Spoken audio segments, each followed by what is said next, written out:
Job അധ്യായം 30. ഇപ്പോഴാകട്ടെ എന്നേക്കാൾ പ്രായം കുറഞ്ഞവർ എന്നെ പരിഹസിക്കുന്നു.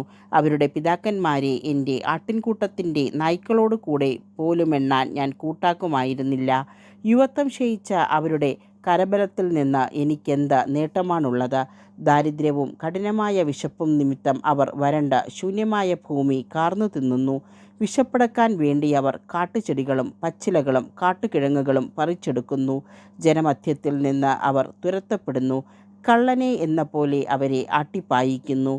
മലയിടുക്കുകളിൽ കുഴികളിലും ഗുഹകളിലും അവർക്ക് പാർക്കേണ്ടി വരുന്നു. കുറ്റിച്ചെടികൾക്കിടയിൽ അവർ ഓരിയിടുന്നു. കൊടിത്തൂവയുടെ കീഴെ അവർ ഒന്നിച്ചു കൂടുന്നു. ഭോഷരും നീചരുമായ ആ വർഗം നാട്ടിൽ നിന്ന് അടിച്ചോടിക്കപ്പെടുന്നു.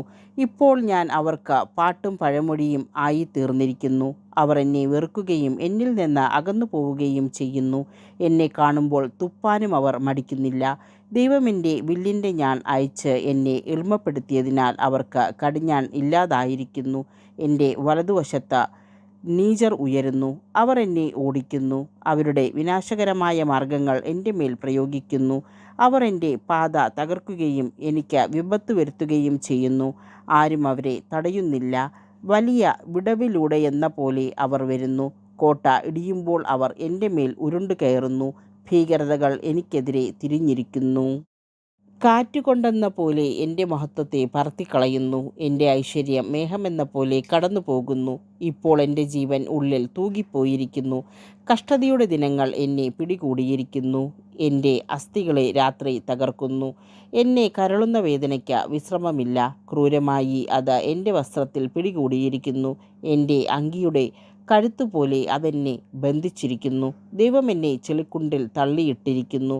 ഞാൻ പൊടിയും ചാരവും പോലെയായിത്തീർന്നു. ഞാൻ അങ്ങയോട് നിലവിളിക്കുന്നു. അങ്ങെനിക്ക് ഉത്തരം നൽകുന്നില്ല. ഞാൻ എഴുന്നേറ്റ് നിൽക്കുന്നു. അങ്ങെന്നെ ശ്രദ്ധിക്കുന്നില്ല. അങ്ങെന്നോട് ക്രൂരമായി വർത്തിക്കുന്നു. കരബലം കൊണ്ട് എന്നെ പീഡിപ്പിക്കുന്നു. അങ്ങ് എന്നെ കാറ്റിൽ ഉയർത്തി അതിന്മേൽ സവാരി ചെയ്യിക്കുന്നു. കൊടുങ്കാറ്റിൻ്റെ ഇരമ്പലിൽ ഞാൻ ആടിയുലയാൻ ഇടയാക്കുന്നു. അങ്ങെന്നെ മരണത്തിലേക്കും എല്ലാ ജീവികൾക്കും വിധിച്ചിരിക്കുന്ന ഭവനത്തിലേക്കും കൊണ്ടുപോകുമെന്ന് എനിക്കറിയാം. എന്നിട്ടും ഒരുവൻ നാശകൂമ്പാരത്തിൽ നിന്ന് കൈനീട്ടി സഹായത്തിനു വേണ്ടി നിലവിളിക്കുന്നില്ലേ? ക്ലേശകരമായ ദിനങ്ങൾ കഴിച്ചവർക്കു വേണ്ടി ഞാൻ നിലവിളിച്ചിട്ടില്ലയോ? ദരിദ്രർക്കു വേണ്ടി എൻ്റെ മനസ്സ് വ്യസനിച്ചിട്ടില്ലയോ? എന്നാൽ ഞാൻ നന്മ അന്വേഷിച്ചപ്പോൾ തിന്മ കൈവന്നു. ഞാൻ പ്രകാശം കാത്തിരുന്നപ്പോൾ അന്ധകാരം വന്നു. എൻ്റെ ഹൃദയം പ്രക്ഷുബ്ധമായിരിക്കുന്നു. അതൊരിക്കലും പ്രശാന്തമല്ല. പീഡയുടെ ദിനങ്ങൾ എന്നെ പിടികൂടിയിരിക്കുന്നു. എൻ്റെ ശരീരം ഇരുണ്ടുപോയി. എന്നാൽ വെയിൽ ഏറ്റിട്ടില്ല. ഞാൻ സഭയിൽ എഴുന്നേറ്റ് നിന്ന് സഹായത്തിനു വേണ്ടി നിലവിളിക്കുന്നു.